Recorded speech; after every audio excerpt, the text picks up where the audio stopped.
Hi, friends. I'm Father Kerry Walters, pastor of Holy Spirit American National Catholic Church, and this is another Holy Spirit moment. This one on Guillermo del Toro's incredible film, released in late December 2017, The Shape of Water. It is an irony that a lot of explicitly Christian-themed films are just awful. I'm thinking, for example, of the Left Behind series or the more recent franchise, God is Dead. They tend to be heavy-handed, they tend to be mawkish. I suppose that they're intended by the people who make them to be tools to evangelize the American public, but these films are so bad. From not only an artistic point of view, but also from the standpoint of accurately portraying what the Christian faith is all about, that my guess is that they do more to turn people off from the faith than to excite them about it. Curiously, many feature films that aren't at all explicitly Christian feature a protagonist that is so Christ-like that the protagonist better portrays what it is to be a Christian than do the explicitly Christian films. These protagonists, and the protagonists can be men or women, or in the case of Del Toro's film, a creature, display the characteristics that we associate with the Lord. They have a certain grace that exudes from them, a grace that's born of a deep and almost infinite capacity to love and to feel compassion for the wounds of others and to forgive others. They offer a kind of redemption in the way in which they treat people with whom they interact. They offer healing to the broken, and they offer hope to the hopeless, to those people who feel trapped in either the past or the present. They reach out a hand to those people who feel marginalized and alienated by proper society. They are self-giving, even to the point of sacrificing themselves for the well-being of others. A sacrifice that doesn't expect anything in return, but is offered freely and completely out of nothing more than love. Well, my friends, I think that Del Toro's film, The Shape of Water, is one of these deeply Christic films that isn't at all explicitly Christian, because I see the main character, the protagonist in that film, who is the creature, the monster, as an incredible Christ-like figure. Let me very briefly just go over the plot of the film. It's a wonderful and complicated film that employs the magical realism that Del Toro is known for, but the bare bones of the plot are easily enough said. A creature has been discovered in the Amazonian jungles who seems to be half human and half amphibian. You've immediately got a Christ-like theme going on there, right? Christ, who is fully human and fully divine, this wonderful amalgamation of two different natures. And this creature is captured by the American intelligence services and is brought back to the United States and housed in a warehouse industrial-like laboratory in Baltimore.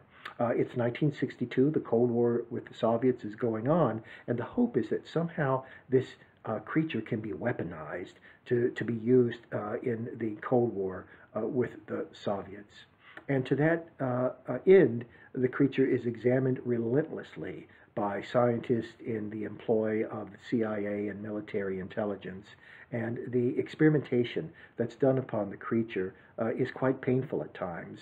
And the CIA officer who is in charge of the experimentation, chillingly played by Michael Shannon, grows to have a great deal of bullying-like contempt for the creature and seems to delight in putting the creature through a kind of Christ-like passion at every available opportunity.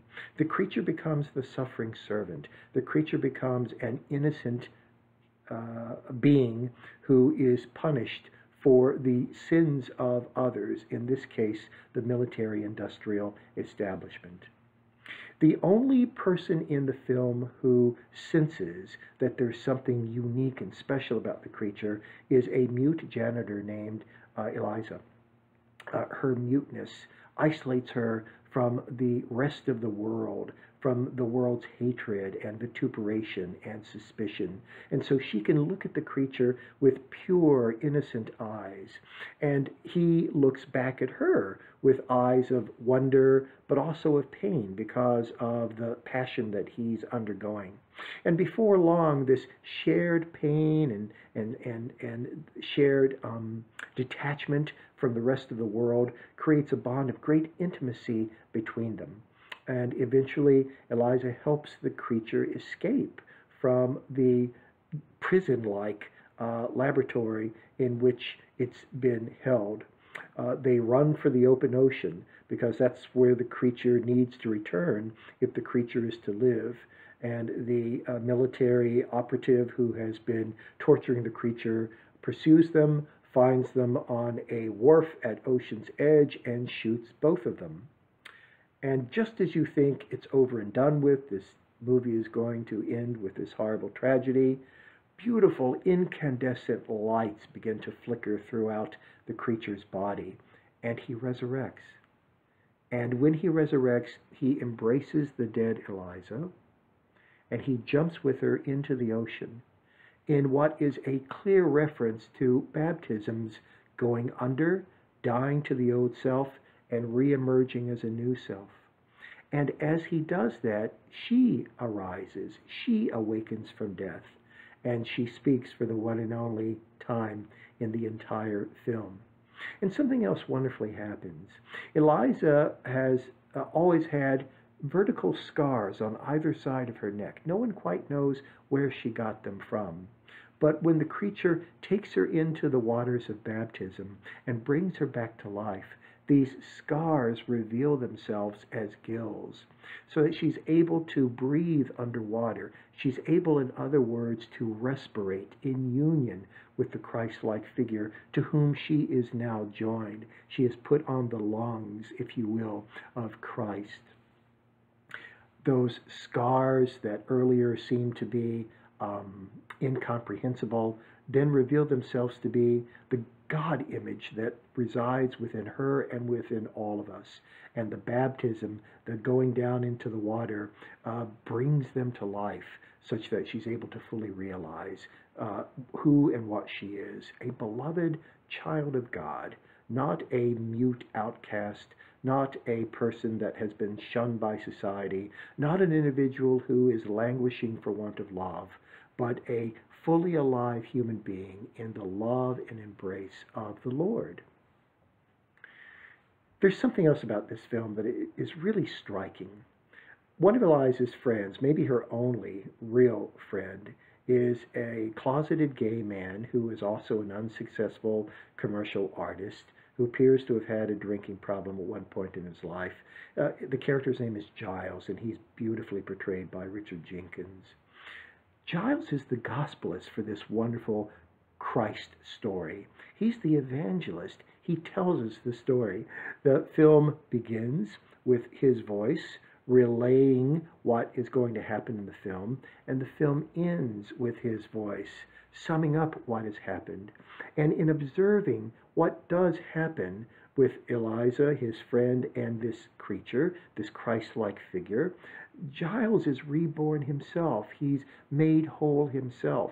Oh, his life may continue to be lonely, and it may well be the case that he will feel his wounds for the rest of his natural life, but now he recognizes that in the midst of an otherwise gray and drab and hopeless existence, the existence that he had had before the creature came into his life, he now realizes that that isn't the end of the story, that there is something wonderful and magical and resurrectional in reality that the creature represents.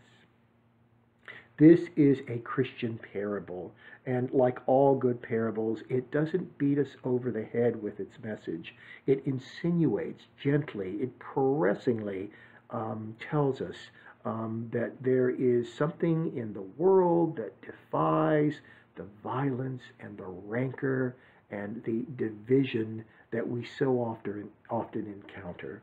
And it is the Christ event, the Christ moment, the Christ in our midst who can sometimes appear frightening and strange and scandalous, but who is always able to overcome the opposition through the power of love. So, my friends, I really do encourage you to go see Del Toro's The Shape of Water. And if you have already seen it, but you didn't quite catch the Christic undertone of it, go back and watch it a second time.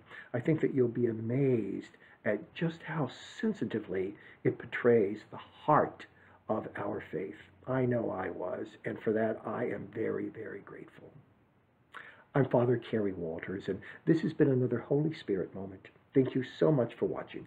I will see you next time.